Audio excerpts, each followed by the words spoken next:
Uh, Good morning, or is it good afternoon? Just about. Good afternoon. I mean, good morning. When the PS Ngoy was talking about the delay, I may be the culprit here, but for a good reason. We had the visiting Minister for Foreign Affairs from Ethiopia, and we've just finished some engagement with him. Dr. Singoi, Principal Secretary, State Department for Foreign Affairs, Madam Roslyn Jogu, Principal Secretary for the State Department of Diaspora Affairs, and our colleagues who are here with us, members of the Fourth Estate, ladies and gentlemen. We thought that as we come to the close of the year, it may be good to just have a snippet into what did the year look like. And this might also help you when you're doing your reviews and speaking to some of the issues that were either hits or misses, the way you like calling them in the media world. So we thought we better speak our case as a ministry, so that we can have a reasonable input into your articles, but from an informed viewpoint.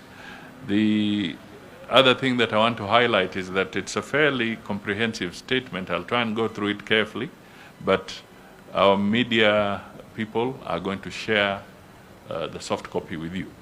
So if something passes, don't think it's lost. There shall be the statement given to you. It's detailed, and later maybe we can take just about 2 or 3 questions, and that one I will also ask my colleagues to help me. So if it is diaspora, Madame is here. If it is other matters of foreign policy, Dr. Singoi is here, so they'll anchor me. So let me go through it right away. I am delighted to welcome you all to this media briefing session at the outset. This briefing is in line with our commitment to keep Kenyans fully appraised on our engagements as an accountability tool to the public. As we approach the closure of 2024, I will reflect on key highlights of our achievement in advancing Kenya's foreign policy agenda, noting that 2024 has been significant and eventful in many ways, but also equally exciting. Guided by our foreign policy goals, a key mandate is strengthening bilateral and multilateral relations, high-level visits, inbound and outbound, are critical lever to facilitate meaningful dialogue aimed at enhancing relations that include trade, investment opportunities in technology, agriculture, and infrastructure. Notable among them are these: the state visit to Japan by His Excellency the President early in the year, during which an exchange of notes was signed, providing a grant of Kenya shillings 3 billion to enhance the KEMRI research facility. A state visit from Uganda resulted in the signing of a tripartite agreement on the importation of transit of refined petroleum products, the resolution of several non-tariff barriers, and the establishment of a landmark agreement for the extension of the standard gauge railway to Malaba by Kenya from Malaba to Kampala by Uganda. There was also the official visit to the United Republic of Tanzania, during which 14 non-tariff barriers were resolved. There was a state visit to Ghana, where multiple memoranda of understanding were signed. There was a state visit to Zimbabwe, where Kenya secured corporate tax exemptions for Kenya Ways, among others. There's also the state visit to the United States of America, which centered on key areas of cooperation, including trade and investment, climate change, security, health, and technology, and the designation of Kenya as a major non-NATO partner, reinforcing Kenya's role as a leader in this region. There was a visit to Ethiopia focused on revitalizing the 2012 Special Status Agreement. There was a state visit from Somalia, which facilitated the opening of vital trade channels, expanding aviation connectivity, and enhancing market access. There was a state visit from Poland. An MOU was signed regarding the tax solidarity program and unlocking financing of various projects. These include in the dairy sector and even in the energy sector, the rural electrification program. There was also a visit to South Sudan, and the main focus here was on peace building to revitalize the Tumaini initiative, as well as the development of the regional infrastructure under the LAPSET. Further, in the light of growing demand, we have also expanded our diplomatic footprint by opening a new embassy in Abidjan, Ivory Coast, Rabat in Morocco, and a consulate general in Jeddah, Saudi Arabia. In the year ahead, we shall open a consulate general in Guangzhou, China, as well as in Port-au-Prince, Haiti. On the multilateral front, Kenya has made significant strides in strengthening her multilateral engagements through active participation in various international organizations and fora. We have positioned ourselves as a leader in driving collaborative solutions to global challenges and ensuring that our voice is heard on the international stage.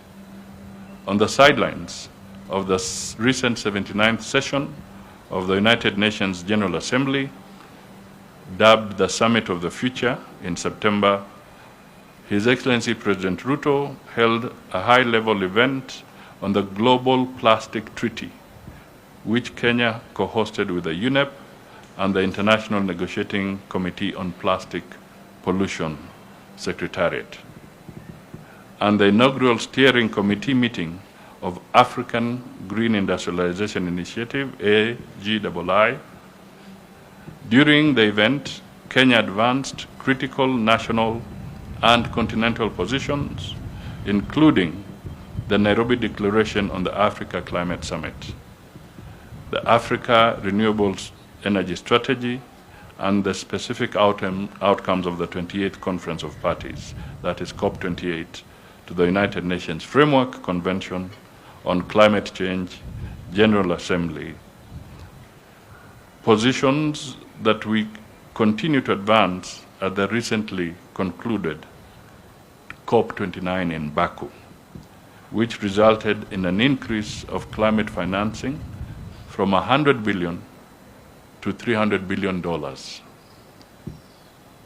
Additionally, Nairobi's stature as a diplomatic multilateral hub has grown. It now hosts 109 resident diplomatic missions and 148 intergovernmental and international organizations. It should not escape your mind that also recently we have gazetted a new category of permits which continue to consolidate Nairobi as a multilateral hub. And that is already with you, it is gazetted, and an earlier statement was issued. This year, for record, Nairobi has hosted the United Nations Environment Assembly, UNEA 6, the 54th session of the Codex Committee on Food Hygiene, the inaugural Africa Climate Summit, and the inaugural Africa Climate Summit ACS 23, and Connected Africa 2024 Summit, CAS 2024. There was the Africa Summit for International Development Association Replenishment. That is the IDA 21 replenishment. That was a very significant meeting that took place here. And we have very firm indications that as a result of that call that was conducted here in Nairobi, the World Bank has been able to raise over $100 billion for the IDA 21. So that meeting here, hosted by the President and the President of the World Bank, was extremely significant because the IDA 21 is the concessionary window to help 75 countries globally that fall within the bracket of being IDA recipients. There's the Africa Fertilizer and Soil Health Summit. Then we had the annual meeting of the African Development Bank. And this, again, was significant because there was the ADB replenishment, number 17, and the call was to increase the capital to ADB from $10 billion to $25 billion. That, again, was a very important milestone for Kenya. On regional and continental integration,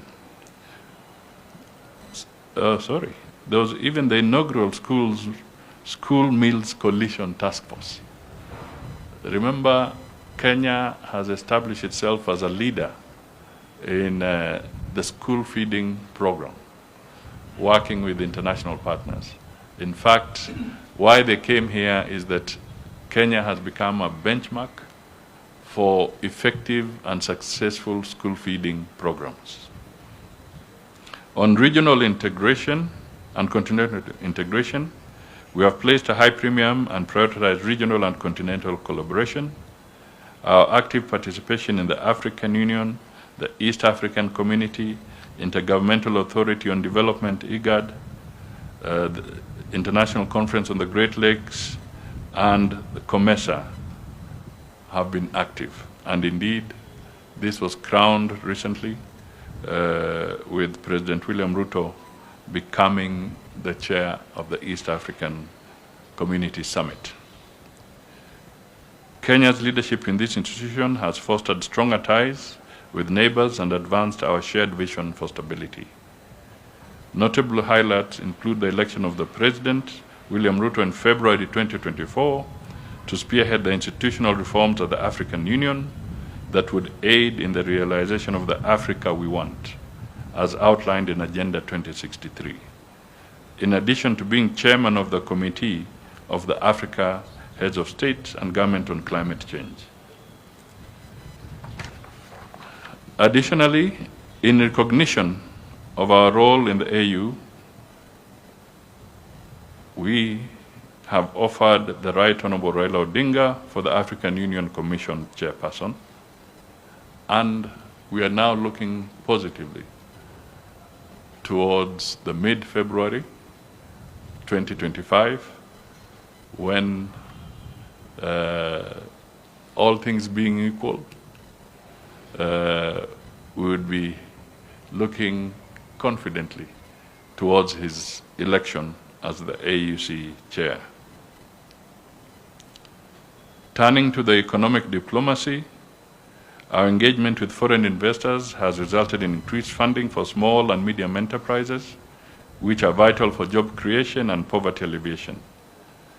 Key milestones in our economic diplomacy include a commitment to build secure and resilient supply chains in the semiconductor industry during the state visit to the United States of America.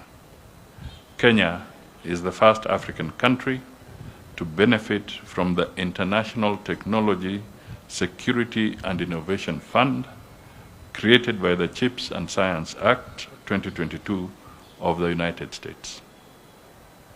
Additionally, Coca-Cola announced that they'll be enhancing their investment here by another $175 million.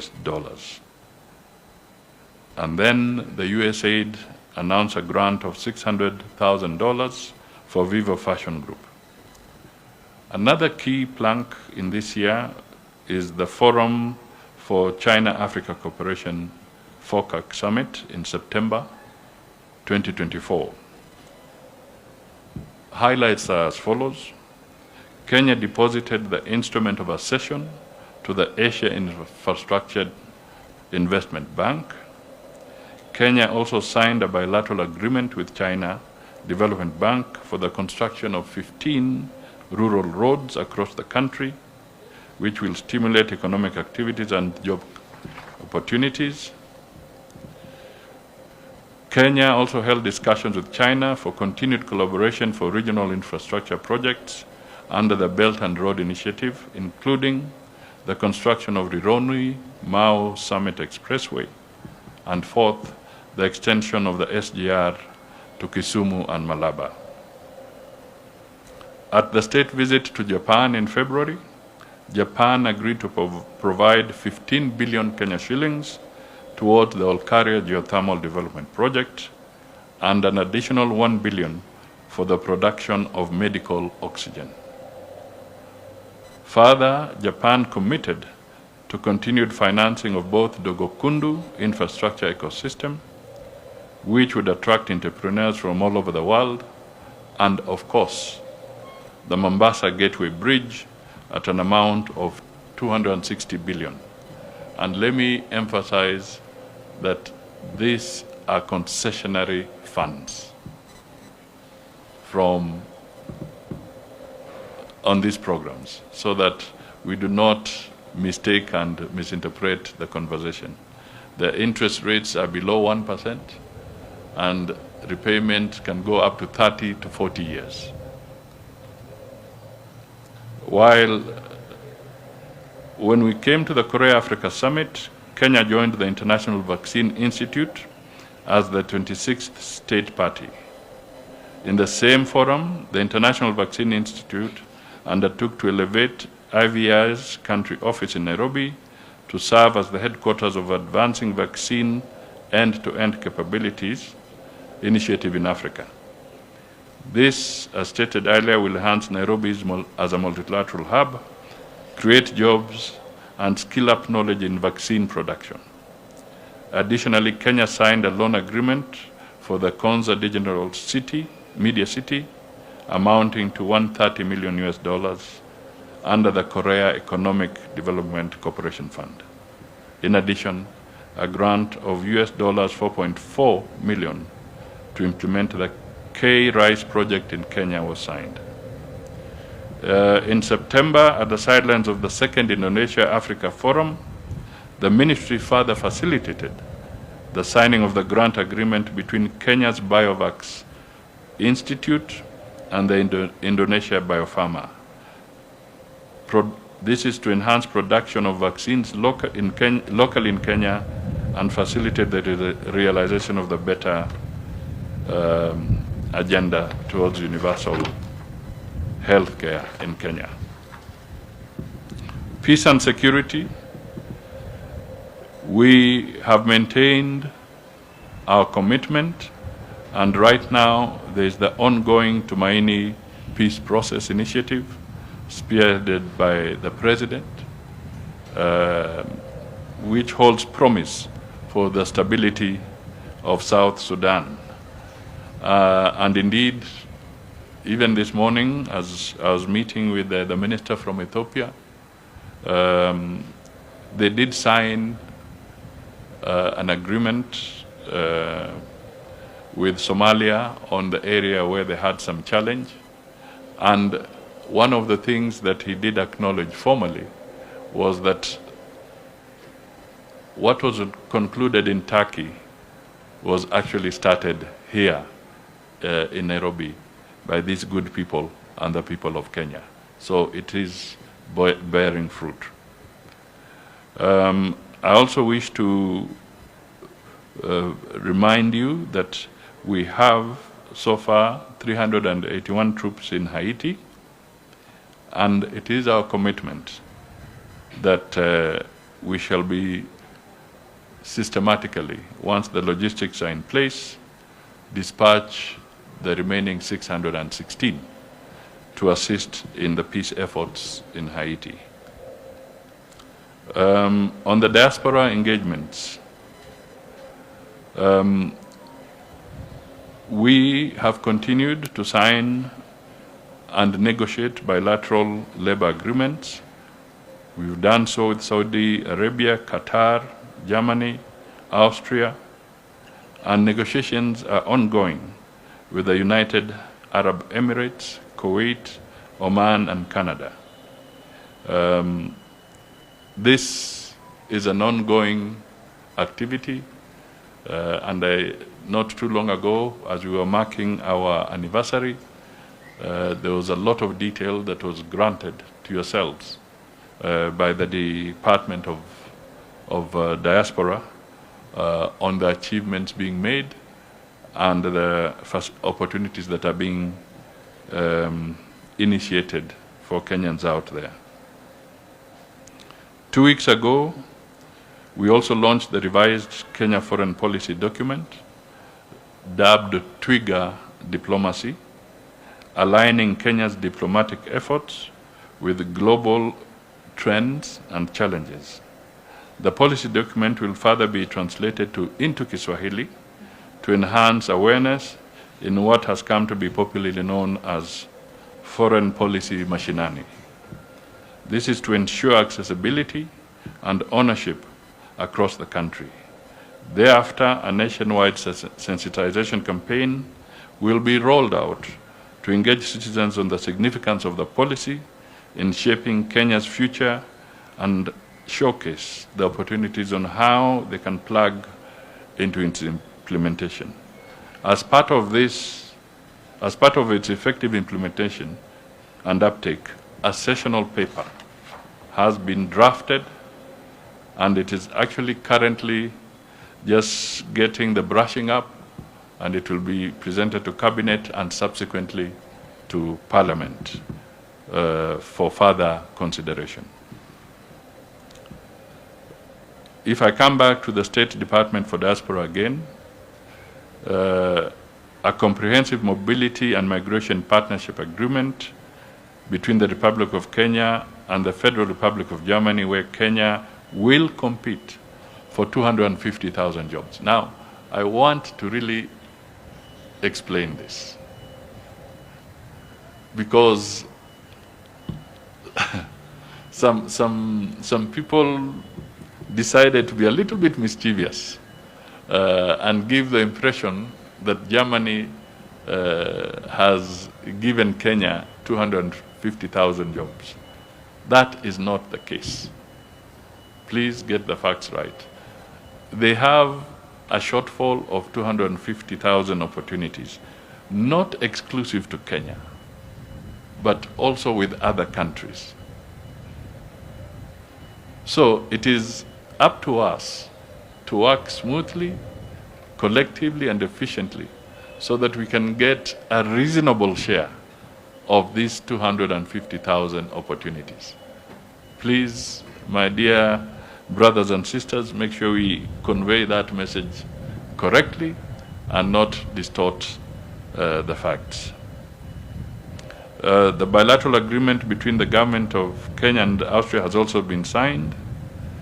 There's also a memorandum of understanding with the Frederick Naumann Foundation for when we want to create provision of remote jobs for Kenyans. And please also tie this to the recent work permit that has been allowed of the digital nomad, where Kenya is now making sure that we can provide greater access for young men and women who are savvy in technology to engage with the rest of the world. We have secured the placement of 1,733 Kenyans in the US, United Kingdom, and Germany in various fields such as hospitality, medical, and agricultural sectors. The department has also launched the Mukulima Maju program, which has seen 2,000 young agricultural students from various entities in Kenya work in mechanized farms in the UK. This program has also seen the placement of 67 teachers to the United States through the Placement Consultancy, a Kenya Diaspora-owned recruitment agency in Maryland, the US. And I was there to flag off a section of these teachers as they left for the US. There are other areas that cover agriculture in Canada, and we're also looking at other markets. So the details will be in the statement. The Diaspora Department also organized job fairs in different counties as follows. Jamhuri National Job Fair in Nairobi County here, that was on the 5th to 11th of December. In Vihiga County, there was a job fair held in Mbale High School from 28th to 30th of August. Embu County Job Fair at Moi Stadium, 12th to 14th of June 2024. And the 4th Diaspora Town Hall Job Fair in Kwale on 23rd July 2024. The department established the Diaspora Skills and Technology Transfer Program, a platform for the Kenyan diaspora to participate in nation building through skills they acquired abroad during their stay. The program will be piloted through Kenyatta National Hospital, the Kenyatta University Teaching Referral Research Hospital, Mama Lucy Kibaki Hospital, and the Department of Medical Services of the Nairobi County Government. So, ladies and gentlemen, this document is going to come to you so that you can have a fair opportunity to look at what the Ministry of Foreign and Diaspora Affairs has been able to achieve in the year 2024 and the areas of focus. And I want to assure you that as we take a short break, like every other Kenyan, we'll be raring to go starting January so that we can continue serving the Kenyans diligently, fairly, and with all the necessary patriotism. So as I conclude, let me also take this opportunity on behalf of the entire ministry and the team that you see here and the many others who are here and also in the embassies. Let me wish Kenyans a Merry Christmas and a prosperous 2025. And mukienda, tafadhali, help us, as we said. Tunataka foreign policy ingie mashinani. But you can see for yourselves, as I narrated, it takes a lot of backroom negotiation,